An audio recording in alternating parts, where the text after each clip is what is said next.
এই ভাইয়া, আপনি কিন্তু থাকবেন। ক্লাস শেষ করে আমরা সবাই মিলে ফুচকা খাবো। বুঝতে পারছেন? কোথাও যাবেন না। জি, আমি এখানেই আছি। আপনারা ক্লাসে যান, কোনো সমস্যা নাই। আমি আজকে থেকে এখানেই আছি। তারপর দুইটা মেয়ে চলে গেল। পাশের মেয়েটা দেখতে পরীর মতো, দেখলেই যেন তার মাঝে হারাতে ইচ্ছে করে। আজ পর্যন্ত কোনো মেয়ের উপরে ক্রাশ খাই নাই, ভালো করে তাকিয়েও দেখে নাই, কিন্তু আজকে কেন জানি হঠাৎ করে মেয়েটার উপরে চোখ পড়ে গেল। মেয়েটা হেঁটে চলছে ক্লাসের দিকে, আমি তাকিয়ে আছি। তখনই কেউ একজনের ডাকে হুঁশ ফিরল আর আমাকে বলল ফুচকা দেওয়ার জন্য। আমি এসব বাদ দিয়ে ফুচকা বানাতে লাগলাম, তারপর দিলাম, আর এইভাবেই সময়টা পার হলো। ক্লাসে এসে রিয়ার সাথে বসে ক্লাস করছি, আর সবাই বলতে লাগলো কালকে রাতে নাকি ছাদে কাউকে ধর্ষণ করেছে। এসব নিয়ে কানাকানি হচ্ছে, আমি এসবের কোনো কান দিলাম না। কলেজে ছাত্র রাজনীতি হয়ে থাকে, তাই হয়েছে হয়তো। আমি এসবের মধ্যে নাই। একটু পর স্যার চলে আসলো, আর সবাই চুপ করে বসে গেল আর ক্লাস করতে লাগলো। সবগুলো ক্লাস শেষ করে বের হলাম আমি আর রিয়া। তখনই দেখি মির্জান আমাকে এসে বলতে লাগলো, কিরে দুই সুন্দরী একসাথে কোথায় যাচ্ছিস? চল আজকে তোদের ফুচকা খাওয়াবো। অনেকদিন একসাথে আড্ডা দেওয়া হয় নাই। তারপর তাদের নিয়ে গেটের বাইরে চলে আসলাম, আর এসে দেখি একটা ফুচকার দোকান, আর আমি রিয়া মায়াকে নিয়ে সেখানে চলে গেলাম। আমি ফুচকাওয়ালাকে বললাম, এ ছেলে ফুচকা দাও 3 প্লেট, দুইটার মধ্যে জাল বেশি হবে আর একটার মধ্যে জাল কম হবে। আচ্ছা মিজান, তুই রাজনীতি কেন করিস বলতো? রাজনীতি করে কি লাভ তোর? এভাবেই সাধারণ মানুষের মতো থাক না, ক্ষতি কি? আরে আমার দরকার পাওয়ার। আমি এই কলেজের বিপি হতে চাই, এবং সেটা আমি হব। প্রতিটা ছাত্রছাত্রীকে আমার দলে চাই, না হলে কি করব তা আমি নিজেও জানি না। তুই আগের চেয়ে বখাটে হয়ে গেছিস, আর নেহালের সাথে এখন যোগ দিয়েছিস, তাই না? নেহাল কত বড় খারাপ জানিস না তুই? আরে বাদ দে এসব, তোদের কোনো সমস্যা হলে আমাকে জানাবি। আর নেহাল ভাই আমার জানের ভাই, ওর জন্যই আমি এত দূরে আসতে পেরেছি। এসব তোরা বুঝবি না। এদিকে আমি ফুচকা বানিয়ে তাদের দিলাম আর চুপচাপ ওদের কথা শুনতে লাগলাম। তার মানে মিজান হলো আমার প্রথম হাতিয়ার। ঠিক আছে, আজকে রাতে খেলা হবে, কলেজের ভিতরে তাণ্ডব এখন আমি চালাবো। তখন আবারও মিজান ওদেরকে বলতে লাগলো, শোন, কালকে যে একটা মেয়েকে দর্শন করা হয়েছে, মেয়েটা কে ছিল জানিস? ওই যে নেহাল ভাইকে না জেনে থাপ্পড় মেরেছিল, তাই নেহাল ভাই এটা করেছিল। কারোর ক্ষমতা নেই নেহাল ভাইয়ের বিরুদ্ধে কিছু বলার। আমরা এসব শুনতে চাই না। এসব রাজনীতি নাকি মরা নীতি আল্লাহ জানে। তোরা যা শুরু করেছিস, কলেজে আসা দায় হয়ে যাচ্ছে মনে হচ্ছে। আরে না, কলেজ খোলা থাকবে। কলেজ বন্ধ হলে নেহাল ভাইয়ের ক্ষতি হবে, তোদের কিছু হবে না, চিন্তা করিস না। তাড়াতাড়ি খেয়ে দে। আর ভাইয়া, তোমার ফুচকা কিন্তু অনেক মজা হয়েছে। প্রতিদিন কলেজের সামনে চলে আসবে, তাহলে তোমার লাভ হবে। আর আমরা তোমার রেগুলার কাস্টমার, বুঝতে পারছো? ম্যাম, তাই তো এখন থেকে এই কলেজের সামনে চলে আসবো, আপনারা প্রতিদিন আসবেন। তারপর ওরা খেয়ে বিল দিয়ে চলে গেল। মায়া মেয়েটা একবার আমার দিকে তাকালো, আমি নিচের দিকে তাকিয়ে মুচকি হাসি দিলাম। আর তখন আমি আমার ফোনটা বের করে সিসিটিভি ক্যামেরা দেখতে লাগলাম। রাতে কি হয়েছিল সেটা দেখার চেষ্টা করছি, কিন্তু হঠাৎ দেখতে পেলাম তখন কেউ যেন সিসিটিভির তার কেটে দিয়েছে। তার মানে এখানে কয়েকজন ছিল, তার মধ্যে মিজান কি ছিল সেটা জানতে হবে আমার। তারপর সময়টা এইভাবেই পার হলো। বিকেলবেলা ফিরে আসলাম। বিকেলবেলা গাড়িটা রেখে আমি আমার বাসায় চলে আসলাম। বাসায় এসে ফ্রেশ হয়ে কিছু খেয়ে নিলাম। তখনই মায়ের আমি কলটা রিসিভ করলাম, আর ওপাশ থেকে মা বলতে লাগলো, শাহরিয়ার, তুই কবে আসবি রে বাবা? তোকে ছাড়া বাড়িটা কেমন যেন খালি খালি লাগছে। তুই তাড়াতাড়ি ফিরে আয়, আমি একা একা বাসায় কি করে থাকি। আমি খুব তাড়াতাড়ি ফিরে আসব। এই কেসটা একটু অন্যরকম তো, তাই আসতে একটু দেরি হবে। বাবার দিকে খেয়াল নিও, আমি এখানেই ভালো আছি। তা কিছু খেয়েছিস তো তুই? ঠিক মতো খাওয়া দাওয়া করিস না, আর এর মধ্যে পারলে গ্রাম থেকে ঘুরে যা এসে। তোকে দেখতে ইচ্ছে করছে খুব। আচ্ছা ঠিক আছে মা, তুমি কিন্তু আমার কথা চিন্তা করে একটুও মন খারাপ করবে না। ঠিক মতো খাবার খাবা, আর বাবাকে আমার সালাম দিও, আর চিন্তা করতে না করবা, কেমন? তারপর মায়ের সাথে আরো কিছু কথা বললাম আর কল কেটে দিলাম। তারপর আমি আমার নিজের কাজ করতে লাগলাম, আর তখনই স্যার আমাকে কল দিল। আর কলটা রিসিভ করলাম, আর ওপাশ থেকে স্যার আমাকে বলতে লাগলো, শাহরিয়ার, তুমি কি আজকে সেখানে যাবে? আর কালকের খবরটা নিশ্চয় শুনেছো, তাই আর বেশি কিছু বলতে হবে না তোমাকে। স্যার, আমি খবর পেলে আপনাকে জানাবো। আর রাখছি এখন। এই বলে কল কেটে দিলাম আর রেডি হয়ে নিলাম। রেডি হয়ে বসে আছি। তারপর রাত 11টার দিকে বের হলাম। উডি পড়ে আছি আর হাসান আসলো। আমি আর হাসান কলেজের দেওয়াল টপকে প্রবেশ করলাম আর সোজা সাদে চলে আসলাম। আর সাদে এসে সেই জায়গায় আসলাম। আর তখন হাসান বলল, ভাই নেহাল তো একাই জঘন্য কাজটা করে নেয়, আর মেয়েটার লাশটাও খুঁজে পেল না। কেউ কি করেছে তার লাশ নিয়ে? এইসব চিন্তা না করে চারিদিকে খুঁজে দেখ কিছু পাওয়া যায় কিনা। কোনো ক্লু পেলে আমাকে ডাক দিবি, তুই ওদিকে যা। তারপর হাসান গিয়ে চারিদিকে দেখতে লাগলো আর আমিও দেখতে লাগলাম। হঠাৎ কোনায় একটা ঘড়ি পেলাম, হয়তো মেয়েটার হাতের ঘড়ি হবে। আমি নিয়ে নিলাম আর তখন ভালো করে ফোকাস করে দেখলাম রক্তের ফোঁটা। আমি রক্তের ফোঁটা অনুসরণ করে যেতে লাগলাম আর দেখলাম টাঙ্কির এখানে এসে শেষ হলো। আমি হাসানকে ডাক দিলাম আর হাসান দৌড়ে চলে আসলো। আমি টাঙ্কি খুলে দেখলাম এক লাশ। আমি এটাই মনে মনে ভেবেছিলাম। তারপর লাশটা বের করে আনলাম আর দেখলাম মেয়েটার গায়ে কোনো কাপড় নেই, স্তন দুইটা কেটে ফেলা হয়েছে। এটা দেখে গায়ে লোম দাঁড়িয়ে গেল। এমন ভাবে কেউ মারতে পারে? মেয়েটার অপরাধ কি ছিল? এইভাবে হাজারো মেয়েকে ধর্ষণ করে ফেলে রাখা হয়। তখন হাসান ভয় পেয়ে আমাকে বলতে লাগলো, স্যার, আমি আজকেই চাকরি ছেড়ে দিব। এইসব আমাকে দিয়ে হবে না। এমন ভাবে কেউ কাউকে মারে আমি নাই। আরে হাসান চুপ কর, ভুলে যাস না তুই কে, আর তোর মুখে এইসব কথা মানায় না। এখন গাড়ি থেকে একটা চাদর নিয়ে আয় তাড়াতাড়ি। তারপর হাসান গাড়ি থেকে চাদর আনতে চলে গেল। আমি লাস্টার কয়েকটা পিক তুলে স্যারকে পাঠিয়ে দিলাম। আর একটু পর হাসান চাদর নিয়ে আসলো। আমি চোখ বন্ধ করে পেঁচিয়ে দিলাম। তারপর তুলে বাহিরে নিয়ে এসে গাড়িতে তুললাম আর মর্গে নিয়ে আসলাম। আর এসে দেখি স্যার দাঁড়িয়ে আছে। তারপর ওখানকার দায়িত্বে যারা আছে তারা এসে লাশটা নিয়ে গেল। আমাকে তখন স্যার বলতে লাগলো, শাহরিয়ার এভাবে দিনের পর দিন ধর্ষণ করে যাচ্ছে এই নেহাল, কিন্তু আজ পর্যন্ত কেউ কোনো প্রমাণ পায় নাই। আমাদের ধারণা নেহালের পেছনে বড় কেউ আছে, যার পাওয়ারে সে এসব করে থাকে। স্যার, মেয়েটার বয়স হবে এই ধরেন 21। মেয়েটা বিবাহিত ছিল। আর মেয়েটার উপর অনেকজন মিলে ধর্ষণ করে, ধারণা 4-5 জন। তারপর তাকে মেরে ফেলা হয়। আর নেহালের পিছনে বড় কেউ আছে এটা জানি। আর সে গোপনে নেহালকে দিয়ে কাজ করাচ্ছে। শাহরিয়ার, পুরো ডিপার্টমেন্ট তোমার দিকে চেয়ে আছে। আমরা সবাই চাই তুমি এই কেসটা শেষ করবে। দেশটা সেই আগের মতো আনন্দে ভরে উঠবে। স্যার, দোয়া করবেন আমার জন্য, আমি যেন সকলের আশা পূরণ করতে পারি। তবে স্যার, ফুচকা কিন্তু সবাইকে খেতে হবে।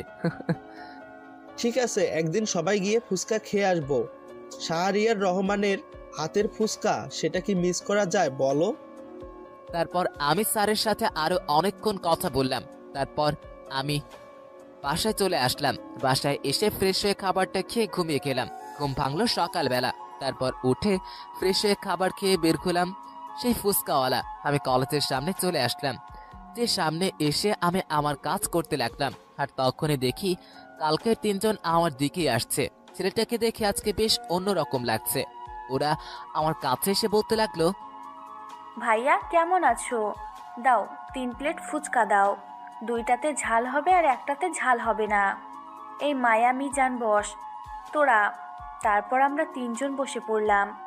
আমি আর মায়া গল্প করেই যাচ্ছি, কিন্তু মিজান দেখছি কোনো কথা বলছে না। তাই মায়া মিজানকে জিজ্ঞেস করলো, কি রে, তোর কি কোনো কিছু হয়েছে নাকি? নাকি রাতে তোকে কেউ পিটিয়ে গেছে? কোনটা? মন খারাপ করে আছিস কেন? আরে না, তেমন কিছু না, একটা বিষয় নিয়ে চিন্তায় আছি আর কি। তোকে অন্য সময় বলবো, এখন না, সমস্যা আছে। আরে আমাদের কাছে কি লুকাচ্ছিস বল তো শুনি, তোর কি হয়েছে? আর ফুচকাওয়ালা ভাইয়া কাউকে কিছু বলবে না, তাই না ভাইয়া? আরে ম্যাডাম, কি কন? আমি সামান্য একজন ফুচকাওয়ালা, আমার এইসব দিয়ে কি হবে? আমার এইসব নিয়ে কোনো মাথা ব্যথা নেই। আমি আমার মতো ফুচকা বিক্রি করব। তাই তো মিজান, তুই আর নিজের মধ্যে কিছু লুকিয়ে রাখিস না। বল তো শুনি, তোর কি হয়েছে আজকে? দোস্ত, আমরা যাকে দর্শন করেছিলাম তার লাশটা হয়তো কেউ নিয়ে গেছে। এখন নিয়াল ভাইয়ের ধারণা করতেছে নতুন কাউকে সিআইডিতে নিয়োগ দেওয়া হয়েছে, তার আন্ডারে সবকিছু চলছে। এটা নিয়ে টেনশনে আছি আমরা সবাই। তার মানে সব বিষয়ের পেছনে তুই আছিস? তুই নিজেও ওই সময় ওই কাজটা করেছিলি, তাই না? তোকে আমার এখন ঘৃণা হচ্ছে। তোকে আমাদের বন্ধু বানিয়ে ভুল হয়েছে। তোরা থাক, আমি গেলাম। আমি আগেই বলেছিলাম আমি এইসব রাজনীতির পেছনে নেই। আমার সাথে চলতে গেলে ভালোভাবে ভালো ছেলের মতো চলতে হবে, কিন্তু তুই বন্ধুর যোগ্য না। মামাতো ভাই আছিস, মামাতো ভাইয়ের মতোই থাক। এই বলে হনহন করে ক্লাসের দিকে হাঁটা দিলাম। রিয়াকে ফেলেই ক্লাসে চলে আসলাম। ক্লাসে এসে চুপচাপ বসে আছি। আমার এসব ভয় লাগে। বাবা ছিলেন পুলিশ অফিসার, এখন অবশ্য রিটায়ারমেন্টে আছেন। ভাই দেখ, মায়া খুব জেদি একটা মেয়ে। তোর সাথে থাকলে আমরাও এসবের পিছনে জড়িয়ে যাব। আমাদেরকে আমাদের মতো চলতে দে। আসি রে, ক্লাসে দেরি হয়ে যাচ্ছে। এই বলে আমিও মিজানকে ফেলে ক্লাসে চলে আসলাম। ক্লাসে এসে মায়ের পাশে বসে ক্লাস করতে লাগলাম। এদিকে আমি মিজানের কথা শুনে বেশ কিছুটা অবাক হলাম। আমি আমার মতো কাজ করেই যাচ্ছি। একটু পর মিজাল বিল দিয়ে চলে গেল। 3 প্লেটের বিল দিল, তারপর চলে গেল। আমি তখন পাশে তাকিয়ে দেখি হাসান কলেজে যাচ্ছে। হাসান আমাকে চোখ দিয়ে ইশারা দিল, তারপর ক্লাসে চলে গেল। আমার সময়টা এইভাবেই পার হলো। তারপর ওরা ক্লাস শেষ করে দেখলাম এদিকেই আসছে। তার আগে হাসান আমার কাছে এসে বলতে লাগলো, এই ভাই, 1 প্লেট ফুচকা দিও, বেশি ঝাল দিও না, অল্প করে ঝাল দিও, তাড়াতাড়ি বানাও, কাজ আছে। তারপর আমি হাসানকে ফুচকা বানিয়ে দিলাম, আর হাসান খেতে লাগলো। হাসান খেতে খেতে ওরা চলে আসলো। ওরা বলতে সকালে 2টা মেয়ে। হাসানের খাওয়া শেষ করে মানি ব্যাগ বের করে টাকা দিল। টাকার ভিতরে একটা দেখতে পেলাম চিরকুট, আমি রেখে দিলাম। আর তখন 2টা মেয়ে এসে বলতে লাগলো, ভাইয়া 2 প্লেট ফুচকা দেন তো। আর আপনার হাতে কি হয়েছে ভাইয়া? মনে হচ্ছে কেটে গেছে বাম হাতে। আরে তেমন কিছু না, কালকে হয়তো কোনো কিছু দিয়ে কেটে গেছে। বসেন, আমি ফুচকা দিচ্ছি। তারপর দুজন বসলো, আর আমি ফুচকা বানাতে লাগলাম। ফুচকা বানিয়ে তাদেরকে দিলাম, আর ওরা খাচ্ছে আর গল্প করছে। শোন রিয়া, মিজানের সাথে আর কোনোদিন কথা বলবি না। ওর চরিত্র এত খারাপ আমি আগে জানতাম না রে। শেষে কিনা নেহালের সাথে যোগ দিয়ে একটা মেয়েকে ধর্ষণ করলো। ওই মেয়েটা অন্য কেউ না, না হয়ে আমি অথবা তুইও তো হতে পারতিস, তাই না? ঠিক বলেছিস। ভাইয়া, তোমার ফুচকা কিন্তু অনেক ভালো হয়েছে। তোমার এই ফুচকার টানেই প্রতিদিন কলেজে আসা। তারপর খেয়ে বিল দিলাম রিয়া আর আমি। রিক্সা নিয়ে বাসায় যেতে লাগলাম। বাসায় গিয়ে ফ্রেশ হয়ে নিলাম, আর খাবার খেয়ে রুমে এসে ল্যাপটপ নিয়ে বসলাম। আমাকে জানতে হবে কে এই নতুন অফিসার যে রাতে এসব কিছু করেছে। সে নিশ্চয়ই আমাদের আশেপাশে আছে। আমি একজন রিপোর্টার হয়ে কিছুই জানতে পারছি না। তারপর ল্যাপটপে কাজ করলাম অনেকক্ষণ। এভাবেই বিকেল হয়ে গেল। আজকে আমিও রাতে বের হব ক্যামেরা নিয়ে, সমস্ত তথ্য ফাঁস করব।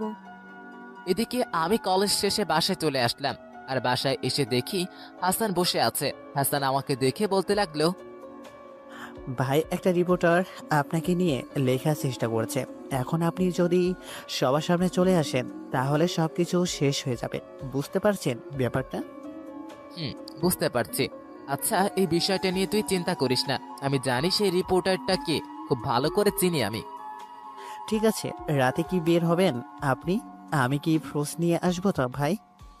না, কারোর লাগবে না। শাহরিয়ার রহমান কখনো ফোর্স নিয়ে যায় না, জানিস না। এখন যা, আমি একটু ঘুমাবো। তারপর হাসান চলে গেল। আমি শুয়ে পড়লাম, আর শুয়ে পড়তে কখন যে ঘুমিয়ে গেলাম মনেই নেই। যখন ঘুম ভাঙলো তখন দেখি সন্ধ্যা হয়ে গেছে। আমি উঠে ফ্রেশ হয়ে নিলাম। তারপর খাবার খেয়ে ল্যাপটপে বসে কাজ করতে লাগলাম। রান্নার বুয়া এসে করে দেয়, তাই রান্না দিয়ে কোনো চিন্তা হয় না। রাত 10টার দিকে আমি বের হলাম। একা রাস্তায় বের হয়ে নিয়ে আমি আমার মতো হেঁটে চলেছি। একা একা হাঁটতে হাঁটতে চলে আসলাম নেহালের জায়গায়, যেখানে নেহাল তার গ্যাংদের নিয়ে আড্ডা দেয়। সেখানে এসে দেখি নেহাল ক্যারাম খেলছে, সাথে মিজানও আছে। ওদের মধ্যে কি কথা হচ্ছে সেটা একটু একটু বুঝতে পারছি। ভাই, কলেজের রিয়া মেয়েটাকে চিনো না? ওই মেয়েটা আমার খুব পছন্দ হয়েছে। তুমি তো জানো আমরা বন্ধুর মতো থাকতাম, কিন্তু ও আমার ভীষণ খেতে ইচ্ছে করছে, ব্যবস্থা করে দাও না। নেহাল ভাই কিছু না বলে মুচকি হেসে দিল। তার মানে বুঝতে পারলাম হয়ে যাবে। নেহাল ভাইয়ের সাথে গেম খেলতে লাগলাম। এইভাবে আমাদের ব্যস্ত সময় পার হলো। তারপর আমি নেহাল ভাইকে বিদায় দিয়ে বাসায় যেতে লাগলাম। বাসার দিকে হেঁটে যাচ্ছি আর ফোন টিপছি। হঠাৎ দেখতে পেলাম একটা লোক হুড পরা, মুখ দেখা যাচ্ছে না, আমার সাথে ধাক্কা খেলো আর আমাকে একটা থাপ্পড় মারলো। আমার অনেক রাগ উঠে গেল, আমিও একটা থাপ্পড় মারলাম। এদিকে আমি আমার উপর একটা ঘুষি এসে লাগে, আমি মারতে লাগলাম।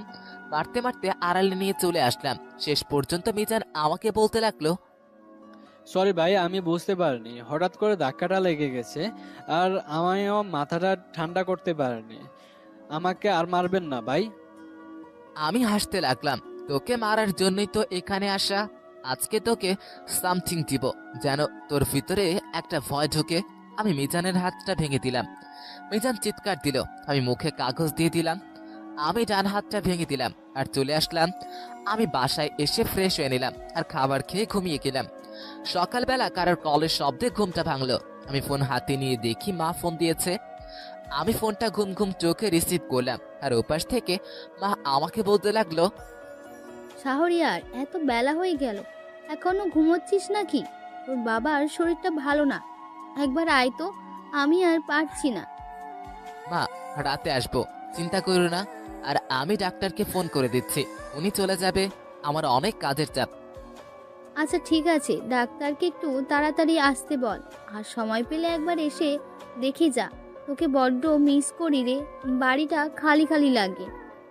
তারপর মায়ের সাথে আরো কিছু কথা বলে কল কেটে দিলাম আর আমি ফ্রেশ হতে চলে আসলাম।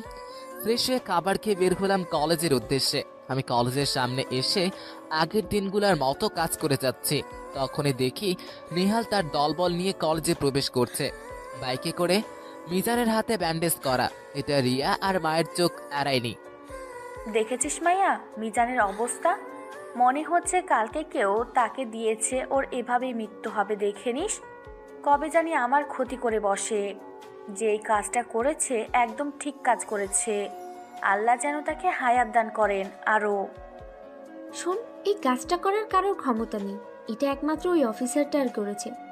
তার নাম শুনেছি, শাহরিয়ার রহমান।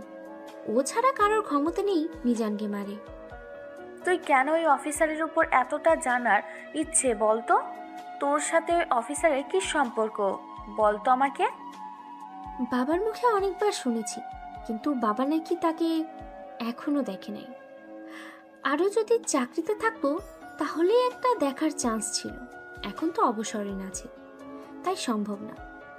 ওই অফিসার আমার বাবার জীবন বাঁচিয়েছিল একটা অপারেশনে, কিন্তু বাবাকে মুখ দেখায়নি। আমার যতটুকু ধারণা, ডিপার্টমেন্টের 3-4 জন ছাড়া কেউ দেখতে পায় না এখনো। যা, তুই তো দেখি ওই অফিসারের ব্যাপারে পিএইচডি আগে থেকেই করে রেখেছিস। এখন চল ক্লাসে যাই, পরে এসে দুইজন ফুচকা খাবো।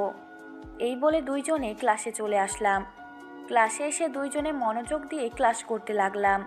2টা ক্লাস শেষ হতেই দেখি বাহিরে চিল্লাচিল্লি হচ্ছে। বুঝতে পারলাম এটা নেহালদের কাজ, কলেজে তাণ্ডব করে। তারপর ক্লাস শেষ করে দুইজনে বের হলাম। দুজনে বের হয়ে ফুচকার দোকানে যেতে লাগলাম। কালকে দেখতে পাইনি, ওই অফিসার হুডি পরে থাকে, কিন্তু কখন বের হবে কে জানে। হ্যাঁ, এসব আর নিতে পারছি না। একটা মানুষকে দেখার জন্য এতটা পাগল যে কেন হলাম আল্লাহ জানে। আমি গিয়ে ফুচকা দিতে বললাম, তখনই দেখতে পেলাম নেহাল একটা ছেলেকে মারতে মারতে কলেজ থেকে বের করছে। তখন ভাইয়াটা আমাকে জিজ্ঞেস করলো, আচ্ছা আপু, এই যে কয়েকজন ছেলে মিলে একটা নিরীহ ছেলেকে মারছে, ওদের কি কোনো মায়া দেওয়া নেই? বিনা কারণে কেন মারছে বলেন তো? থাক ভাইয়া, কিছু বলতে যেও না। এটা হয়তো নেহালের সাথে উল্টাপাল্টা কিছু করেছে। নেহাল ড্রাগস, ইয়াবা এসব ব্যবসা করে। তুমি কিন্তু এসব বলতে যেও না ওকে। না আপু, আমি সব বলে কি করব? আমি আছে আমার মতো, কয়েকদিন এক জায়গায় থাকলে পরে আমাকে তাড়িয়ে দেয় জানি না। এখান থেকে কবে তাড়িয়ে দেয়? তোমাকে এখান থেকে কেউ তাড়াবে না, চিন্তা করো না। তুমি যদি এসব নিয়ে চিন্তা করো তাহলে নেহাল এসব জানতে পারলে তোমার অনেক ক্ষতি করবে। তাই তুমি তোমার মতো থাকো, ওদেরকে ওদের মতো থাকতে দাও। আরে ম্যাডাম, কি কন? আমি এসব কেন পড়তে যাব? আমি তো নিজেই একজন ভিখারি। যারা এসব করে তাদের অনেক ক্ষমতা, আমার মতো ফুচকাওয়ালার কি বা ক্ষমতা আছে বলেন? আচ্ছা ভাইয়া, আপনার বাসায় কে কে আছে? বিয়ে করেছেন নিশ্চয়ই? বাসায় বাবা আছে, পড়াশোনা করে, কোনো চাকরি না পেয়ে তাই এই ব্যবস্থা। সামনে একটা বস্তিতে থাকি। তা কোন পর্যন্ত পড়াশোনা করেছেন আপনি বললেন না তো? আর চাকরির কোনো অ্যাপ্লাই করেননি? গরিবের ছেলে আমি। বাবা রিক্সা চালাতেন, আমি ইন্টার পাস করেছি। এই কলেজ থেকে আজকাল ইন্টার পাসে কোনো চাকরি হয় না, তাই না? আপনার বাসায় কে কে আছে জানতে পারি? আমার বাসায় বাবা মা, ছোট একটা বোন আছে। এই কলেজে আমি অনার্স প্রথম বর্ষে পড়াশোনা করি। আপনার নামটা তো জানা হলো না। আমার নাম শাহিন মিয়া। আচ্ছা, নতুন অফিসার যে এই শহরে আসলো, এই অফিসারকে সবাই দেখা এত শখ কেন বলতে পারেন? আজ পর্যন্ত কোনো অফিসার এই অন্যায়ের বিরুদ্ধে প্রতিবাদ করেনি। সবসময় নিহাল ও তাদের পেছনে যারা আছে তাদেরকে উল্টা সাহায্য করেছে। কিন্তু এই অফিসার প্রথম যে কিনা সবাইকে ধ্বংস করতে এসেছে, তাই হয়তো সবার দেখতে ইচ্ছা। ও আচ্ছা, তাই সেই অফিসার মনে হয় দেখতে খুব সুন্দর, তাই না? She looks like a Bollywood hero. হবে হয়তো। তারপর ফুচকা শেষ করে রিয়াকে নিয়ে রিকশায় করে বাসায় যেতে লাগলাম। বাসায় এসে ফ্রেশ হয়ে খাবার খেয়ে নিলাম, তারপর শুয়ে পড়লাম। শুয়ে শুয়ে ভাবছি এই ফুচকাওয়ালা ভাইয়ের সাথে কেমন যেন একটা রহস্য লুকিয়ে আছে। কথা বলার সময় কেমন যেন ভেবে চিন্তে কথা বলে। কি আছে তার মাঝে? আমাকে এই ফুচকার ব্যাপারে খোঁজ নিতে হবে। সেই অফিসার নয় তো? না না, এই অফিসার কি করে হতে পারে? ওই অফিসার তো অন্যরকম। উফ না, কিছুই ভাবতে পারছি না। এভাবে যে কখন যে ঘুমিয়ে পড়লাম মনে নেই। এদিকে আমি কলেজ শেষে বাসায় চলে আসলাম। বাসায় এসে ফ্রেশ হয়ে খাবার খেয়ে শুয়ে শুয়ে ফোন টিপতে লাগলাম। আর তখনই স্যার আমার ফোনে কল দিল। আমি ফোনটা রিসিভ করলাম। আরো কাছ থেকে স্যার আমাকে বলতে লাগলো, শাহরিয়ার, কাজ কত দূর? আমাকে তো উপর থেকে অনেক চাপ দিচ্ছে। তুমি প্লিজ যা করার একটু তাড়াতাড়ি করো। আর নেহালের আজকে একটা বড় ডিল হতে যাচ্ছে। তুমি নিশ্চয়ই খবরটা পেয়েছো। আমি চাই এইটা তুমি হ্যান্ডেল করো। যে করেই হোক সমস্ত মালামাল তোমার হাওলায় থাকবে। আর সাংবাদিকরা একটু তোমাকে নিয়ে বেশি পড়েছে, একটু সাবধানে থেকো। একবার ভাইরাল হয়ে গেলে সমস্ত প্ল্যান মাটি হয়ে যাবে। জি স্যার, আমি খবরটা পেয়েছি। আমাকে একটা হেলিকপ্টারের ব্যবস্থা করে দিন, আমি রাঙামাটি যাব। আমার ধারণা অনুযায়ী নেহাল অলরেডি রাঙামাটি পৌঁছে গেছে তার লোকজন নিয়ে। আমি চাচ্ছি স্যার নেহালকে ক্রস ফায়ার করে দিতে। আবর্জনা দেশে রাখলেই ঝামেলা। শাহরিয়ার, তোমার যেটা ভালো মনে হয় তুমি করো। আমি জানি তুমি ভুল কোনো কিছুই করবে না। এটা তোমার উপর আমার বিশ্বাস আছে। ঠিক আছে, গুড লাক। আমি সময় মতো হেলিকপ্টার পাঠিয়ে দিব। আল্লাহ হাফেজ। তারপর স্যার কলটা কেটে দিল। আমি ভাবতে লাগলাম নেহালকে ধরে বাকি সব খবর পাওয়া যাবে। এসব ভাবতে ভাবতে কখন যে ঘুমিয়ে গেলাম মনে নেই। যখন ঘুম ভাঙলো তখন দেখি সন্ধ্যা হয়ে গেছে। আমি ঘুম থেকে উঠে ফ্রেশ হয়ে নিলাম, তারপর খাবার খেয়ে রেডি হয়ে নিলাম। রেডি হয়ে বসে আছি, তখনই হাসান আমাকে কল দিল আর আমাকে বলতে লাগলো, ভাই জায়গা মতো চলে আসেন, হেলিকপ্টার নিয়ে চলে আসছি, তাড়াতাড়ি আসেন ভাই। সাথে কি আরো কাউকে নিয়ে আসবো নাই ভাই? না, তার কারো দরকার নেই, অনেক ঝামেলা আছে। তুই আর আমি গেলেই হবে। আমি আসছি, 10 মিনিট ওয়েট কর। এই বলে কল কেটে দিলাম। তারপর কালো প্যান্ট, কালো শার্টের উপরে লেদার জ্যাকেট, কোমরে পিস্তল নিলাম। তাই শুয়ের মধ্যে 2টা ছুরি নিলাম, হাতে একটা মেশিন গান। সেই জায়গায় চলে আসলাম। তারপর হেলিকপ্টারে উঠে বসলাম। আর তখন হাসান আমাকে বলতে লাগলো, ভাই খবর পাওয়া গেছে আজ রাতে 9:30টার দিকে বেতকুড়ি নামে একটা জায়গায় ওদের ডিল হবে। ড্রাগস নিয়ে আসবে। ওখানকার স্থানীয় লোক ও নিজস্ব একটা ডেরা আছে, সেখানেই ওর দলবল নিয়ে থাকে। আর নেহাল ওখানেই যাবে। ঠিক আছে, তুই এটা খবর নিয়ে যে নেহালের সাথে কতজন লোক আছে। আর ওই যে বলি যে বেতকুড়ি, ওই বেতকুড়ি জায়গাটার একটা ম্যাপ আমার লাগবে। আর ওখানে নেটওয়ার্ক এতটা কাজ করে, তাই যা করার তাড়াতাড়ি কর। আর ড্রোন নিয়ে আসছিস তো? হ্যাঁ ভাই, সব কিছু নিয়ে এসেছি। আর পাইলট তুমি হেলিকপ্টার নিয়ে উপরেই থাকবে, নিচে কোনো সময় নামবে না। শোন, আগে নিজের সেফটি নিয়ে নিবি। একবার যদি আমাদের কিছু হয়ে যায় তাহলে সমস্ত প্ল্যান মাটি হয়ে যাবে। তাই যা করবি সাবধানে। আর কোনো অবস্থাতেই নেহাল আর ওই যে লোকটা, ওদেরকে মারা যাবে না। যদি মেরে ফেলি তাহলে পরবর্তী খবর আমরা পাবো না, বুঝতে পারলি? জি ভাই, বুঝতে পারছি। এই যে দেখেন ম্যাপ, এই যে এই জায়গাটা পাহাড়ের সবচেয়ে উঁচু জায়গা। এখান থেকে নিচে সবকিছুই দেখা যায়। ঝামেলাটা ওখানেই। শোন, প্রতিটা জিনিসের ভালো দিক একটা খারাপ দিক আছে। ওখানে যেমন নিচে পড়ে থেকে সবকিছু নিচে দেখা যায়, ঠিক তেমনই আমাদেরও একটা প্লেন বের করতে হবে। আমি যেভাবে বলবো এর কোনো ব্যতিক্রম করবে না। তারপর আমি হাসানকে সব বুঝিয়ে দিলাম আর চলে আসলাম রাঙামাটি এসে ওই জায়গাটার কাছাকাছি নামলাম আর পাইলটকে বললাম কিছুটা আড়ালে গিয়ে থাকতে, যেন ওদের রাডারে ধরা না পড়ে। আর মাইক্রোফোনে কানেক্ট থাকতে নিচে ল্যান্ড করে দেখতে পেলাম না একটা নদী পাহাড়ের চূড়া দিয়ে বয়ে গেছে। নদীর ওই পাহাড়ের জায়গাটা আমাদের হাতে সময় আছে আরো 1 ঘন্টা 10 মিনিট। আমি নদীর এপারে একটা খালি জায়গায় খুঁজতে লাগলাম। তারপর একটা পাহাড়ের চূড়ায় আসলাম, এসে বসে ড্রোনটা চালু করলাম। ড্রোন চালু করে দেখতে পেলাম নিহাল একটা রুমের ভিতরে যাচ্ছে, পাশে একটা মেয়েটা এখানকারই হয়তো আদিবাসী। আজ এই ছেলেদের জন্যই পৃথিবীতে এত যারো সন্তান হয়ে যাদের কোনো বাবা থাকে না, মাকে সেটাও থাকে না। সেই ছেলেদের কষ্ট যদি এরা বুঝতো তাহলে কখনো এইসব করতো না। তারপর পাশে দেখতে লাগলাম তারা সব মিলিয়ে 30 থেকে 35 জনের মতো হবে। তারপর ড্রোন নামিয়ে নিয়ে আসলাম আর চিন্তা করতে লাগলাম কিভাবে সবকিছু করব। এটা প্ল্যান করলাম। আমি হাসানকে বললাম, হাসান আমি একদিক থেকে গুলি করতে থাকবো আর সবগুলো কেক আবার দিবা, আর তুই এদিকে ড্রাগসের ব্যাগটা পিছন থেকে নিয়ে আসবি, কিন্তু কভার দিতে থাকবি, তারপর নিয়ে চলে যাবি। আমার যাই কিছু হয়ে যাক, বুঝতে পারলি? যে ভাই বুঝতে পারছি, আপনি যেভাবে বলবেন সেইভাবেই করব। তবে ভাইয়া আপনার দিকে একটু খেয়াল নিয়েন। আমি সামনে আগাতে লাগলাম, নদীটা সাঁতারে পার হলাম। তারপর একজনের পিছন দিক থেকে গিয়ে মুখ ধরে ঘাড় গুড়িয়ে দিলাম। তারপর লোকটা পড়ে গেল আর এটা দেখেও সামনের জন আমার কাছে আসতে লাগলো। আমি লাফ দিয়ে ওই লোকটার কাঁধে বসে পড়লাম আর মাথায় ঘুষি দিলাম আর একটা কানের নিচে ঘুষি দিলাম, পড়ে গেল। এইভাবে প্রায় 10-12 জনকে মারলাম। আর তোকে নিয়ে 3-4 জন মিলে আমাকে গুলি করতে লাগলো। আমিও পাল্টা গুলি করতে লাগলাম। ওদের মধ্যে প্রায় অনেকেই মারা গেল। একসময় নেহাল আর ওখানে সেই লোকটাও গুলি করতে লাগলো। একসময় নেহাল পালিয়ে যেতে লাগলো।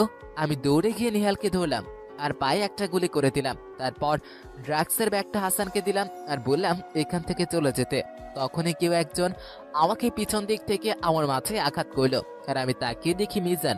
আমি মিজানকে সজলে একটা লাথি মারলাম আর তখনই মিজান আমাকে বলতে লাগলো, আমি তোমাকে অনেক কাছ থেকেও চিনতে পারলাম না, এটাই আফসোস। শেষ পর্যন্ত গর্ত থেকে তুই সাপ বেরিয়ে আসলি, আজকে তুই শেষ। শেষবার কাউকে দেখার ইচ্ছে থাকলে দেখে নে, কিছু বলার থাকলে বল, কারণ তোর দিন শেষ। আমি চলে আসছি তোদেরকে শেষ করার জন্য। এই বলে আমি মিজানের পায়ে আর একটা গুলি করলাম আর সবাইকে ইচ্ছে মতো মারতে লাগলাম। তারপর নেহাল আর ওই লোকটাকে অ্যারেস্ট করে হেলিকপ্টার করলাম আর বাকিগুলোকে মেরে ফেললাম। চলে আসলাম শহরে। তারপর থানায় নিয়ে এসে নেহালকে জিজ্ঞেস করতে লাগলাম, কিন্তু নেহাল কিছুতেই উত্তর দিচ্ছে না। আমি মিজানকে জিজ্ঞেস করলাম, ভালোই ওই সবকিছু বলে দে, না হলে তোদের উপরে 3rd ডিগ্রি চালবে। আর কি হবে সেটা তো বুঝতেই পারছিস, এটা নতুন করে বলার কিছু নাই। আমাদের জীবন থাকতে আমরা কখনোই তোকে বলবো না তুই একটা 2 টাকার অফিসার হয়ে আমাদের উপর হাত তুলেছিস, তোর দিন পুরিয়ে আসছে। আমি মিজানের নখ তুলে ফেললাম প্লাস দিয়ে, সাথে সাথে মিজান চিৎকার দিয়ে উঠল। আমি মুখে কাগজ পরে দিলাম আর নেহাল ভয় পেয়ে গেল আর তখন আমাকে সব বলতে লাগলো। আমি সবকিছু শুনলাম আর তখন ফোনের দিকে তাকিয়ে দেখি রাত 3টা বাজে। আমি ওদের কাছ থেকে এসে কেবিনে বসে কাজ করতে লাগলাম। ফাইলগুলো রেডি করলাম আর স্যারের কাছে সব সাবমিট করে দিলাম। এসব কাজ করতে করতে কখন যে ফজরের আজান দিয়ে দিল বুঝতে পারলাম না। আমি নামাজ আদায় করে বাসায় চলে আসলাম। বাসায় এসে ফ্রেশ হয়ে ঘুমিয়ে গেলাম। সকালবেলা যখন ঘুম ভাঙলো তখন দেখি সকাল 11টা বাজে। আমি তাড়াতাড়ি করে উঠে ফ্রেশ হয়ে খাবার খেয়ে নিলাম আর কলেজের উদ্দেশ্যে চলে গেলাম। কলেজে এসে নিজের মতো করে কাজ করতে লাগলাম। এভাবেই সময়টা পার হলো। মাঝে মধ্যে সিসিটিভি ক্যামেরা দেখছি। তখনই মায়া আর রিয়া আমার কাছে আসলো আর এসে আমাকে বলতে লাগলো, তা ভাইয়া আছি। আপনার মানে দেরি হলো আসতে, কোনো সমস্যা হয়েছিল নাকি আপনার? সকালে ক্লাসে যাওয়ার সময় আপনাকে পেলাম না। হ্যাঁ আপু, একটু ব্যস্ত ছিলাম তাই আসতে একটু দেরি হয়ে গেছে। তা ফুচকা দিব নাকি এখন বসেন? জানিস মায়া, কালকে কি হয়েছে? কালকে নাকি নিহালকে পুলিশে ধরেছে, এখন নাকি ও থানায় আছে। পত্রিকায় অলরেডি খবর হয়ে গেছে। ওদিকে নাকি ওই অফিসার রাঙ্গামাটি থেকে দূরে এনেছে। ভালোই হলো রে, এখন কলেজটা শান্তি পাবে। হ্যাঁ, তুই ঠিকই বলেছিস, আমিও শুনেছি। কিন্তু কি করে এসব করলো বলতো? যারা ছিল তারা তো সবাই খারাপ ছিল। সত্যি বলতে হবে, অফিসারের সাহস আছে। দোস্ত, আমার মনে হচ্ছে তুই ওই অফিসারকে না দেখেই ওর প্রেমে পড়ে গেছিস। কি রে, ঠিক বললাম তো নাকি? হ্যাঁ রে, সত্যি আমার ওই অফিসারের প্রতি না কেমন একটা ভালো লাগা কাজ করে। যদি একবার দু চোখ ভরে দেখতে পারতাম। ভীষণ ভালোবেসে ফেলেছি। আচ্ছা ধর, যদি ওই অফিসারটা অনেক রাগী আরো মোটা হয়, তোর সাথে যদি না মানায়, তখন কি করবি তুই? আরে ধুর, এসব কিছু হবে না, আমার বিশ্বাস আছে ওই অফিসারটা দেখতে অনেক হ্যান্ডসাম হবে এবং আমাকেও অনেক ভালোবাসবে, তুই দেখে নিস। যদি এমন হয় যে ওই অফিসারটা বিয়ে করে নিয়েছে বা তার বাচ্চা আছে বা ওর গার্লফ্রেন্ড আছে, তখন তুই কি করবি? তখন কি তোর ভালোবাসা থাকবে? হারামি, তুই সবসময় একটু বেশি বেশি বকিস, সবসময় নেগেটিভ চিন্তা। একটু পজিটিভ চিন্তা করতে পারিস না? তাহলে দেখবি জীবনটা অনেক কিছুতেই সহজ হয়ে গেছে। এইভাবে মায়া আর রিয়া অনেক কথা বলতে লাগলো। আমি সবকিছু শুনে মুচকে মুচকে হাসছি। তারপর ওরা খেয়ে বিল দিয়ে চলে গেল। তখন কলেজের ভিতরে একটা ট্রাক আসলো। আমার কেমন যেন খটকা লাগলো। কলেজের ভিতরে ট্রাক আসবে কোনো দরকারে? আমি সিসিটিভিতে দেখলাম ট্রাকের ড্রাইভার একটা স্যারের সাথে কথা বলছে। ড্রাইভারটা দেখেই বোঝা যাচ্ছে যে ড্রাইভারটা নেশা করে, তাই অনেকটা খটকা লাগে। একটা নেশাখোরের সাথে স্যারের কি সম্পর্ক থাকতে পারে? ওদের সাথে কি কথা হচ্ছে সেটা বুঝতে পারলাম, তবে এটা বুঝতে পারলাম যে স্যারের উপর খুব ভালো করে লক্ষ্য রাখতে হবে। তারপর কিছুক্ষণ পর ট্রাক ঘুরিয়ে আবারও চলে গেল, কিন্তু স্যারের হাতে একটা বস্তা দিয়ে গেল। জানি না এই বস্তাটার মধ্যে কি আছে। তারপর আমি বিকাল পর্যন্ত থেকে বাসায় চলে আসলাম। বাসায় এসে ফ্রেশ হয়ে খাবার খেয়ে নিলাম, তারপর শুয়ে পড়লাম। শেষে ফোন টিপছি, ভাবলাম বাড়ি থেকে ঘুরে আসা যাক। এখন তো একটু ফ্রি আছে, আমি গাড়ি বের করে গাড়ি চালাতে রাখলাম। তারপর গ্রামে এসে পৌঁছালাম রাত 9টার দিকে। বাড়িতে এসে মাকে সালাম করলাম, তারপর বাবাকে দেখতে রুমে গেলাম। বাবা শুয়ে আছে, বাবার সাথে বেশ কিছুক্ষণ কথা বললাম। তারপর মা আমাকে রাতের খাবার খেয়ে আমার রুমে আসলাম। তখন না আসে মা আমার সাথে অনেক বিষয় নিয়ে গল্প করতে লাগে। এভাবেই মা ছেলের রাত কখন যে 11টা বেজে গেল বুঝতেই পারলাম না। তারপর মা আমাকে বলল, তুই ঘুমিয়ে পড়, এখন অনেক রাত হয়েছে, কালকে সকালে তো চলে যাবি তাই না? আর ডাক্তার এসে তোর বাবাকে বলেছে ওষুধগুলো ঠিক মতো খেলেই ঠিক হয়ে যাবে। তারপর মা চলে গেল। আমিও শুয়ে পড়লাম। শুয়ে শুয়ে মায়ের কথা ভাবতে ভাবতে কখন যে ঘুমিয়ে গেলাম মনে নেই। ঘুম ভাঙলো মায়ের ডাকে। ফজরের সময় আমি উঠে ফ্রেশ হয়ে নামাজ আদায় করে নিলাম। তারপর সকালে নাস্তা করে বিদায় দিয়ে চলে আসলাম বাসায় এসে ড্রেস পাল্টে কলেজের জন্য বের হলাম। কলেজে এসে নিজের কাজ করতে লাগবো, আর তখন পিছন থেকে মায়ের ডাক। আমি তাকিয়ে দেখি সাথে কেউই নেই, হয়তো রিয়া আজকে আসেনি। মায়া একাই আছে। মায়া আমাকে বলতে লাগলো, আচ্ছা ভাইয়া, তুমি কি সকাল 7টার দিকে গাড়ি করে মেন রোড দিয়ে আসছিলা? কারণ তোমার মতো একজনকে দেখলাম তো, তাই। আরে ম্যাম, কি বলেন? আমাদের গাড়ি তো একটা স্বপ্নের মতো, যেটা কোনোদিন পূরণ হবে না। আর আমি কিনা গাড়ি করে আসবো? আপনি হয়তো ভুল দেখছেন। আর একজনের চেহারার সাথে মিল দেখে আল্লাহ নাকি 7 জনকে বানিয়েছে, তাই হয়তো হবে অন্য কেউ। ও আচ্ছা, তুমি তো খুব সুন্দর করে কথা বলো। সরি, আসলে তুমি করেই বলে ফেললাম। আজকে আর কোনো ক্লাস করব না, আজকে তোমার সাথে বসে গল্প করব। তোমার কোনো সমস্যা হবে না তো? না ম্যাম, আমার কোনো সমস্যা হবে না। আর আপনি আমাকে তুমি করে বলতে পারেন, কোনো সমস্যা নেই। আপনি এত বড় লোক হয়ে আমার মতো একটা ছোট লোকের সাথে আড্ডা দিবেন, কেউ দেখলে আপনাকে কি বলবে বলেন তো? এর চেয়ে ভালো আপনি এগিয়ে ক্লাস করেন, ভালো লাগবে। শোনো, আল্লাহ তাআলা সবাইকে সমানভাবে বানিয়েছে। এই দুনিয়াতে এসে কেউ গরিব আর কেউ ধনী, কিন্তু আমাদের শরীরের রক্ত তো এক। আমরা তো মানুষ, তাই না? কেউ ছোট লোক দেখেই তাকে ছোট করে দেখতে হবে এমন কোনো কথা তো নেই, তাই না? জি ম্যাম, কিন্তু ম্যাম আপনার মতো করে কয়জনই বা এটা বুঝতে পারে আমাদের গরিবের জন্যই তো হয়েছে, আমাদের অপমান সহ্য করার জন্য? শোনো, গরিব হয়ে জন্ম নেওয়াটা কোনো অন্যায় নয়, কিন্তু গরিব হয়ে মৃত্যুবরণ করাটা এটা বেশ অন্যায়ের মতো। কারণ নিজের চেষ্টায় নিজেকে উন্নতি করতে হবে, কারণ উন্নতির পিছনে কেউ থাকে না, নিজেরটা নিজেরই করতে হবে। জি ম্যাম, সেটা ঠিক আছে, কিন্তু না, বড়লোকের ছেলেদের মেয়েদের এমনটা হয় না। তাদের বাবা সম্পত্তি রেখে যায়, তারপর বাবার চেনা পরিচিত বা তাদের অফিসে জয়েন করে, দিনটা পার করে দিতে পারে। কিন্তু আমাদের ক্ষেত্রে তা নয়। আমাদের ক্ষেত্রে 2-1 বেলা খাবার জোটাতে চিন্তা করতে হয়, এখন খেলে পরের বার খেতে পারবো কিনা। আসলে বাস্তবতাটা না অনেক কঠিন। আমার বাবার গাড়ি আছে, বাড়ি আছে, কিন্তু আমি তবু কেন রিক্সা নিয়ে চলাফেরা করি জানো? কারণ আমি গরিবের কষ্টটা খুব কাছ থেকে বুঝতে চাই। ও আচ্ছা, আপনি সবার থেকে আলাদা, এটা আমি প্রথম দেখেই বুঝতে পারছি। তারপর বলো, তোমার মনের মানুষ টানুষ আছে নাকি? কাউকে পছন্দ হয় না নিজের করে ভালোবাসতে? ম্যাম, কি যে বলেন, নিজেই পাই না খাবার খাওয়ার জন্য, আবার এর মধ্যে অন্য কাউকে নিয়ে স্বপ্ন দেখা, এটা সম্ভব নয়। গরিবদের এসব স্বপ্ন দেখা বারণ, বুঝতে পারলেন? আচ্ছা, তুমি এমন সব সময় নিজেকে এতটা ছোট করে কেন দেখো বলো তো? একটু স্মার্ট থাকবে, তাহলে অনেক ভালো লাগবে। আর 5 ওয়াক্ত সালাত আদায় করবে, দেখবে মনটাও ভালো হয়ে গেছে। ম্যাম, আজকাল বড়লোক বাবার সন্তানদের নামাজ পড়া তো দূরে থাক, ওরা দিনে কতবার আল্লাহর নাম নেয় সেটাই জানি না। তার মধ্যে আপনি সত্যিই খুব আলাদা। তারপর এইভাবে মায়ার সঙ্গে বেশ ভালো মুহূর্তটা পার হলো। মায়া চলে গেল। তার বাসায় আমি দাঁড়িয়ে আছি, তখন একজন লোক এসে বলল এই জিনিসটা এই স্যারকে দিয়ে আসতে। আমি কোনো না করলাম না, জানতে হবে এটার ভিতরে কি আছে। আমি প্যাকেটটা নিয়ে যেতে লাগলাম, আর হাতে দিতেই বুঝতে পারলাম এটার মধ্যে অন্য কিছু আছে। আর নাকের কাছে এনে দেখলাম বাজে একটা গন্ধ, তার মানে নেশা জাতীয় দ্রব্য। স্যার এইসব করছে। আমি স্যারকে খুঁজে বের করলাম, স্যারের হাতে দিলাম, আর স্যার খুশি হয়ে আমাকে 500 টাকা দিল, আর বলল আমি যেন পরের বার এসে আবার দিই, তাহলে আরো টাকা দিবে। তারপর স্যার চলে গেল। আমিও আমার কাজে চলে আসলাম, আর সবটা সিসিটিভি ফুটেজে নিয়ে নিলাম। তারপর আমিও বাসায় চলে আসলাম। বাসায় এসে ফ্রেশ হয়ে নিলাম, আর খাবার খেয়ে শুয়ে আছি। তখনই স্যার আমাকে কল দিল। আমি কলটা রিসিভ করলাম, আর ওপাশ থেকে স্যার আমাকে বলতে লাগলো, শাহরিয়ার, সবকিছুর পিছনে সামাদের হাত আছে। নেহাল ও বাকি সবাই সামাদের কথায় কাজ করে। সামাদ এখন কোথায় আছে সেটা জানতে পারছো কি?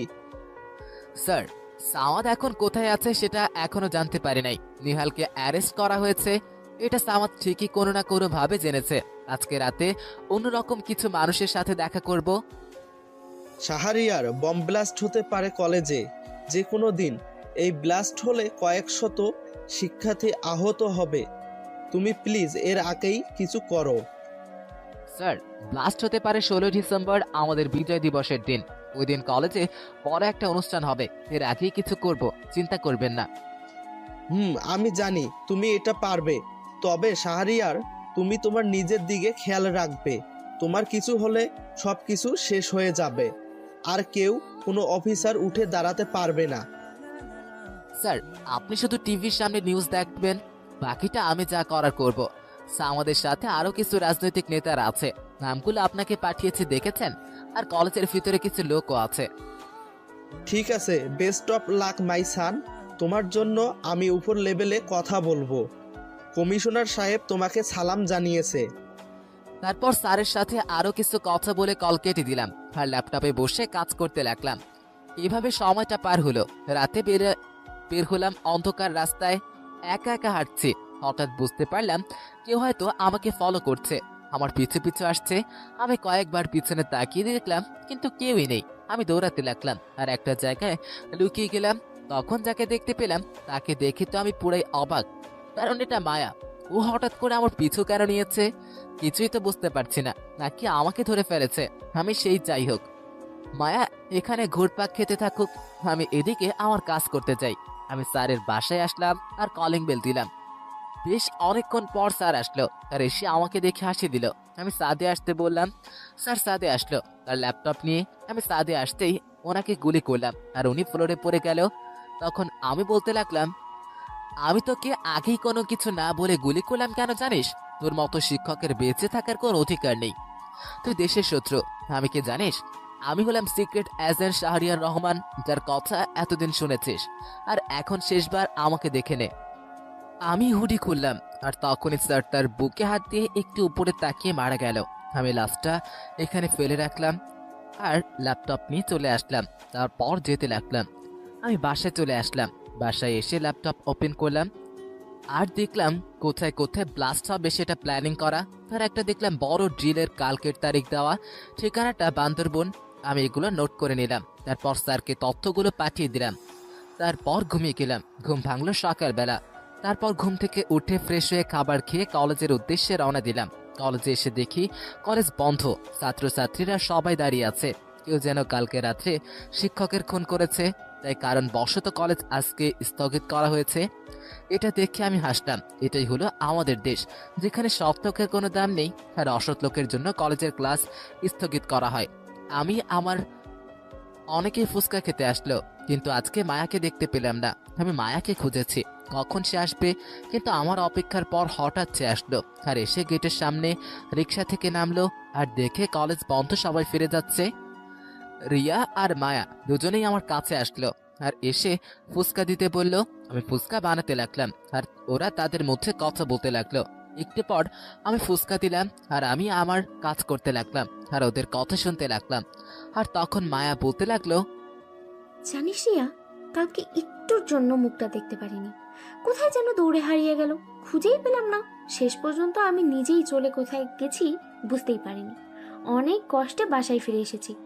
এতটা দুরন্তর ভাবতেই পারিনি। তুই এটা কি করে ভাবলি যে এই শাহরিয়ার রহমান এত বোকা হবে?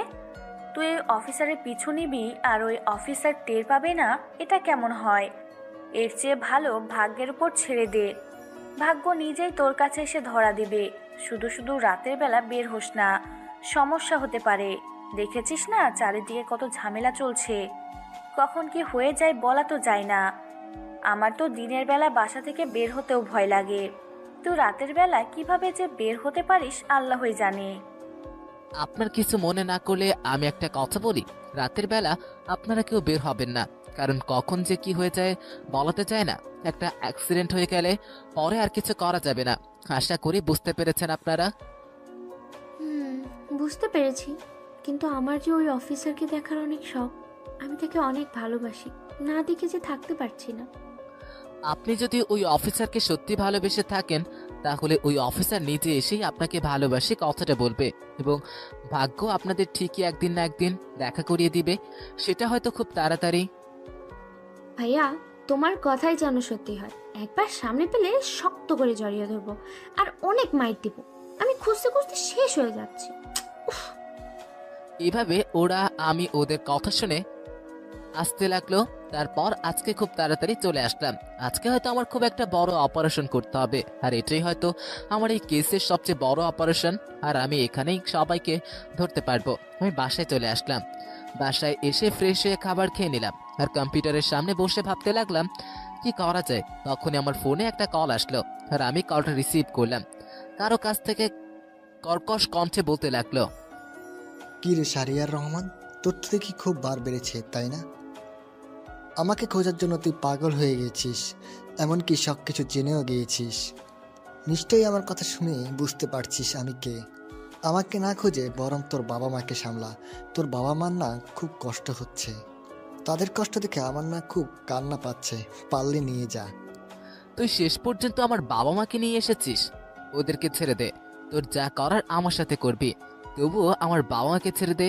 আমার বাবার শরীর ভালো না, প্লিজ তোর পায়ে ধরে ছেড়ে দে। বাহ, শাহরিয়ার রহমান কারো কাছে ক্ষমা চাচ্ছে, এটা আমাকে বিশ্বাস করতে হচ্ছে।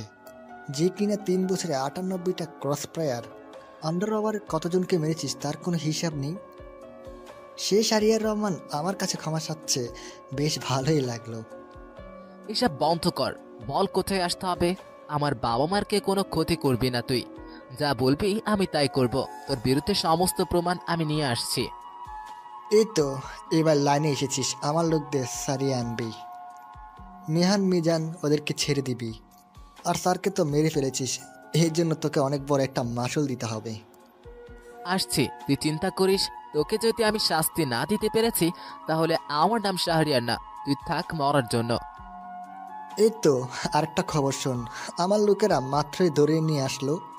তুই যাকে নিজের জীবনসঙ্গিনী বানাবি, তোকে দেখার জন্য রাতে পিছু নেয় পুলিশ অফিসারের একমাত্র মেয়ে, যে তোকে অনেক ভালোবাসে। তার সাথে একটু কথা বল, বেচারিকে অনেক মেরেছে আমার লোকজন। শাহরিয়ার, আমাকে এসে নিয়ে যাও, আমি আর পারছি না। আমি অনেক আগে থেকেই জেনেছিলাম যে তুমি শাহরিয়ার রহমান, তাই তোমার সাথে এত আড্ডা দিতাম, এত কথা বলতাম। আমি তোমাকে অনেক ভালোবাসি, প্লিজ। আমার ভয় করছে, ওরা আমাকে অনেক মেরেছে। তুমি চিন্তা করো না, তুমি ভয় পেও না, আমি এক্ষুনি আসছি। তোমার কিচ্ছু হবে না, আমি আসছি সব সময় তোমার পাশে। এই শোন, তাড়াতাড়ি চলে আয়, তোর সাথে অনেক বোঝাপড়া আছে। আর খবরদার কোনো ফোর্স নিয়ে আসবি না। তুই একা আসবি, যদি ফোর্স নিয়ে আসার চেষ্টা করিস তাহলে কি হতে পারে সেটা তো ভেবেই দেখেছিস। আর আমার ব্যাপারে নতুন করে বলার কিছু নাই, সবই তুই জানিস। এটা বলে সামাদ কল কেটে দিল। আমি হ্যালো হ্যালো করতে লাগলাম, কিন্তু কলটাই কেটে গেল। আমি আবারও কল দিলাম, কিন্তু ফোনটা বন্ধ বলছে। আমি স্যারকে কল দিলাম, একটু কল হতেই স্যার রিসিভ করলো। আমি ওনাকে সবকিছু বললাম। সবকিছু শুনে স্যার আমাকে বলতে লাগলো, শাহরিয়ার, এটাই হয়তো তোমার জীবনের একটা বড় অপারেশন। আমি জানি তুমি পারবে, মনে দৃঢ় বিশ্বাস রাখবে, সময় মতো প্ল্যানিং অনুযায়ী কাজ করবে। তোমার কি প্ল্যান সেটা আমি জানি না, তবে যাই করবে বুঝে শুনে তারপরে করবে। স্যার আমার কিছু কমান্ডো লাগবে আর গোটা কয়েক হেলিকপ্টার লাগবে। আপনি সবকিছু ব্যবস্থা করুন। আমি চাই আমাদের সামাদকে এই দেশ থেকে চির নির্মূল করে দিব, যাতে করে কেউ ক্রাইম করার কোনো চিন্তা না করতে পারে। তারপর স্যারের সাথে আরো কিছু সময় কথা বলে কল কেটে দিলাম। কল কেটে দিয়ে রেডি হতে লাগলাম। এভাবেই সময়টা পার হলো। সন্ধ্যার দিকে বের হলাম, তখনই হাসানের ফোন। আমি এই ফোনটা রিসিভ করলাম, আর ওপর থেকে হাসান আমাকে বলতে লাগলো, ভাই 15 জন কমান্ডো আসছে আর 5টা হেলিকপ্টার আর আমাদের টিমের সদস্যরা। আপনি তাড়াতাড়ি চলে আসেন, আমরা আপনার জন্যই অপেক্ষা করছি। আমি ঠিক আছে বলে কল কেটে দিলাম। তারপর তাদের কাছে যেতে লাগলাম। গিয়ে দেখি সবাই আমার জন্য অপেক্ষা করছে। আমি সবার সাথে হাই হ্যালো করে কথা বলতে লাগলাম। তারপর সবাই মিলে একটা প্ল্যান করলাম। আর তখন হাসান নেহালকে নিয়ে আসলো আর আমাকে বলতে লাগলো, স্যার এই হচ্ছে নেহাল, আর সব কিছু ডুপ্লিকেট ফাইল এই নিন। এখন আমাদের কিভাবে কাজ করতে হবে একটু বলবেন? আমি সবার আগে এর ভিতরে যাব, তোমরা সবাই হেলিকপ্টারে থাকবে। আমি যখনই সংকেত দিব তখনই তোমরা নেমে অ্যাটাক করবে। আর মনে রাখবে যে খুব ক্ষুদ্রতম স্বার্থের জন্য বৃহত্তম স্বার্থ ত্যাগ করা যাবে না। এটা আমরা ট্রেনিং এ শিখেছি। নিজের জীবন দিয়ে হলেও দেশকে রক্ষা করব। আমাদের উপরে পুরো দেশ তাকিয়ে আছে। আমরা যদি হেরে যাই পুরো দেশ হেরে যাবে, তাই আমাদের পুরো দেশকে দেখিয়ে দিতে হবে। সবাই ইয়েস স্যার বলল। এরপর আমরা হেলিকপ্টারে উঠে পড়লাম আর যেতে লাগলাম। যেতে যেতে আমি ভালো করে ম্যাপটা দেখতে লাগলাম। বেশ খানিকটা দূরেই আমি নেমে পড়লাম আর ওই নাম্বারে কল দিলাম, কিন্তু বন্ধ বলছে। আমি হেঁটে হেঁটে ওই জায়গায় এসে দাঁড়ালাম। তখনই আমার ফোনে একটা কল আসলো ওই নাম্বার থেকে, আর ওপাশ থেকে বলতে লাগলো, তুই যেখানে দাঁড়িয়েছিস সেদিকে বাম দিকে নিচে, তারপর আমার দুজন লোক আসবে, ওদের সাথে চলে আসবি, কোনো চালাকি করার চেষ্টা করবি না। আমি বাম দিকে নিচে নামতে লাগলাম। তখনই দুইটা ছেলে আসলো আর প্রথমে আমাকে চেক করে ফাইলটা হাত থেকে নিয়ে নিল। আর একজন নিহালকে নিয়ে যেতে লাগলো। নিহাল ঠিক মতো হাঁটতে পারছে না, আর আমাকে নিয়ে গেল। আমি ওদের সাথে যেতে লাগলাম আর গিয়ে দেখি বাবা আমাকে দড়ি দিয়ে বেঁধে রেখেছে, মায়াকে চেয়ারের সাথে বেঁধে রেখেছে। মায়ের গালে রক্ত লেগে আছে, বেশ অনেক জায়গায় কাটা, সেখান থেকে টপ টপ করে রক্ত পড়ছে। আমি যেতেই আমাকে সামাদ বলতে লাগলো, ওয়েলকাম ওয়েলকাম আমার রাজ্যে। দেখ তুই কি অবস্থা করছিস। দেখ নিহাদ, আমি আড্ডাটা নিখালকে দিয়ে খুব নিশ্চিন্তে ছিলাম, কিন্তু তুই আমাকে ভালো থাকতে দিলি না, শেষ পর্যন্ত বের হয়ে আসতেই হলো। আমার বাকিদের ছেড়ে দে, তুই যা করার আমার সাথে কর, তবু আমার বাবা মাকে ছেড়ে দে, ওদের কোনো ক্ষতি করিস না। আর কি বলিস, তোর মায়ার যা ফিগার, ওহ দেখলেই তো বিছানা যেতে ইচ্ছে করে। কতক্ষণ ধরে তোর জন্য অপেক্ষা করছিলাম, ভাবলাম তোর সামনেই করা যায়। তোর বাবা মা দেখবে, বুড়ো বয়সে শিখবে, কতই না ভালো হবে। তুই খারাপ সেটা জানতাম, কিন্তু তুই এতটা যে নোংরা মনের মানুষ বা এতটা নোংরা হবি সেটা কখনো ভাবি নাই। তোর বেঁচে থাকার কোনো অধিকার নেই, একমাত্র মৃত্যু দিতে পারে তোর আসল পুরস্কার। আর চুপ, আমার দেরা এসে আমাকে জোরে কথা বলছিস? তোর সাহস তো কম না। এই কে আছিস, ওকে একটু আদর যত্ন করে দে। শাহরিয়ার কার জায়গায় দাঁড়িয়ে আছে সেটা কোনো তার দেখার বিষয় নাই। শাহরিয়ার যেখানে দাঁড়িয়ে থাক সেই জায়গাটাই গরম হয়ে যায়। ডিপার্টমেন্টের সবাই কি বলে ডাকে জানিস? সিংহ। তখনই যেজন এসে আমাকে মারতে আসলো, আমি তাদেরকে একজনকে লাথি দিয়ে ফেলে দিলাম, আর একজনকে কলপেটে এমন একটা ঘুষি দিলাম সেখানেই পড়ে গেল। এটা দেখে আরো কয়েকজন আমাকে মারতে আসলো, আমি সবাইকে মারতে লাগলাম। আর তখন সামাদ জোরে চিৎকার দিয়ে বলতে লাগলো, ওই তুই থাম, তুই যদি আর একটা লোকের গায়ে হাত দিস তাহলে আমি এক্ষুনি তোর মায়ের গার মধ্যে হাত দিব। আর আমি হাত দিলে কি হতে পারে? আমি আরো কাউকে মারতে লাগলাম না, মারামারি বন্ধ করে দিলাম। আর তখনই সবাই এসে আমাকে কথা মতো মারতে লাগলো। একসময় মা সহ্য করতে না পেরে মাটিতে পড়ে গেলাম। সবাই আমাকে ইচ্ছে মতো মারতে লাগলো। একসময় আমি অজ্ঞান হয়ে যাই, আর তখনই চারিদিক থেকে গুলি আসতে লাগলো। এটা শুনে আমার জ্ঞান ফিরে আসে। আমি উঠে বাবা মাকে বাতন খুলে দিলাম, আর এক সাইডে যেতে লাগলাম। আর আমি উঠে গুলি করতে লাগলাম, একে একে সবাইকে মারতে লাগলাম। আর তো এভাবে সবাইকে মেরে ফেললাম। আর সামাদ বুঝতে পেরে সে পালিয়ে যেতে লাগলো। আমি পায়ে গুলি করলাম আর গিয়ে মারতে লাগলাম।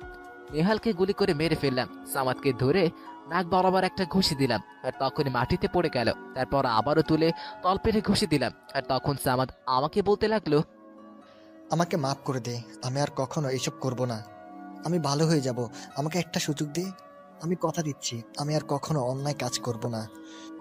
তোর মতো পাপীর বেঁচে থাকার কোনো অধিকার নেই। তুই মরবি এবং আমি নিজের হাতে তোকে মারবো। তুই আমার বাবা মাকে তুলে এনেছিস, আমার ভালোবাসার মানুষকে ধরে নিয়ে এসছিস, ওদের গায়ে হাত তুলেছিস। এই বলে আবারও মারতে লাগলাম। মারতে মারতে আধমরা করে ফেললাম। তারপর দেখি স্যার চলে আসলো। স্যার এসে আমাকে বলতে লাগলো, শাহরিয়ার, নিজেকে কন্ট্রোল করো। ওকে আইনের হাতে ছেড়ে দাও। ওকে আইন তাকে শাস্তি দেবে। তুমি আইনের লোক হয়ে আইন নিজের হাতে তুলে নিও না। তারপর অ্যারেস্ট করুন আর নিয়ে গেল। আমি মা বাবার কাছে গেলাম আর গিয়ে মাকে বললাম, মা তোমার কিছু হয়নি তো? চলো বাসে চলো, এখন থেকে আর গ্রামে থাকবে না, আমার সাথেই থাকবে, আর কোনো চিন্তা নেই। আমাদের কিছু হয়নি, আমাদের নিয়ে চিন্তা করিস না। শুধু কি আমাদের নিয়ে গেলেই হবে? বৌমাকে নিয়ে যেতে হবে না? বৌমা তোর জন্য কান্না করতে করতে শেষ। বাসায় চল, কত কাজ আছে। তারপর সবাই মিলে বাসে চলে আসলাম। মায়াকে তার বাসায় পৌঁছে দিলাম, আর তারা বাবার সাথে দেখা করলাম। তার বাবা আমাকে জড়িয়ে ধরলো। তারপর বিদায় দিয়ে আমি আমার বাসায় চলে আসলাম। বাসায় এসে ফ্রেশ হয়ে হালকা নাস্তা করে ঘুমিয়ে গেলাম। সকালবেলা একটু দেরিতেই ঘুম ভাঙলো। আমি উঠে ডাইনিং রুমে আসলাম আর দেখি বাবা মা মিলে নিউজ দেখছে। আমার এই নিউজ হচ্ছে। আমাকে দেখে মা বলতে লাগলো, শাহরিয়ার, এখন কোথাও বের হবি না। আজকে রাতে তোদের বিয়ে। তোর যা বন্ধু বান্ধব আছে সবাইকে বলে দে। আমার বলা শেষ, সবাই এই আসলো বলে। আমি লজ্জা পেয়ে রুমে চলে আসলাম। তখনই আমার ফোনে একটা কল আসলো। আমি ফোনটা হাতে নিয়ে দেখি স্যার কল দিয়েছে। আমি ফোনটা রিসিভ করলাম, আর ওপাশ থেকে স্যার বলতে লাগলো, শাহরিয়ার, ডিপার্টমেন্ট তোমার কাজে অনেক খুশি হয়েছে, তাই তোমার জন্য সরকার থেকে 2 কোটি টাকা দেয়া হয়েছে পুরস্কার হিসাবে। টাকাটা তোমার অ্যাকাউন্টে ট্রান্সফার করা হয়েছে, আর তোমাকে 2 মাসের ছুটি দেয়া হয়েছে। স্যার ছুটিটা না দিলেও আমি ছুটি নিতাম, কারণ বিয়ে করছি।